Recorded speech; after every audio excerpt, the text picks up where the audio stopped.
Hello বন্ধুরা, আমি চলে এলাম আবারও তোমাদের সাথে ছোট্ট একটা মিনি ব্লগ নিয়ে। তো দেখতে পাচ্ছ এখানে কিছু একটা করা হচ্ছে, তো কী করা হচ্ছে আমি জানি না। তো চলো দেখতে থাকি, তাহলে আমরা জানতে পারবো আর কি।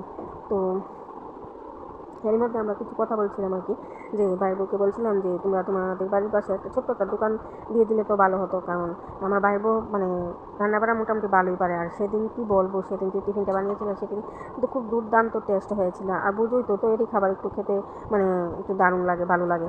তো এমনিতে ভালোই হয়েছিল, তো তৈরি খাবারটা তো আরেকটু বেশি ভালো লাগে, তাই না?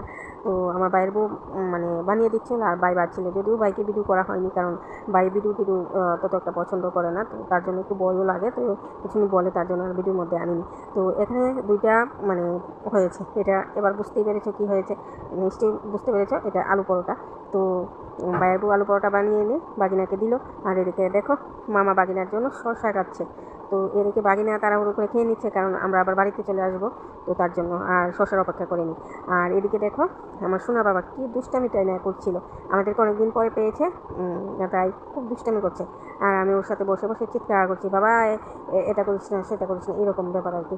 তো একটু সময়ের জন্য গিয়েছিলাম, ও আমার মাথাটা কী বলবো, খারাপ করে দিয়েছে, এতটাই দুষ্টামি করে।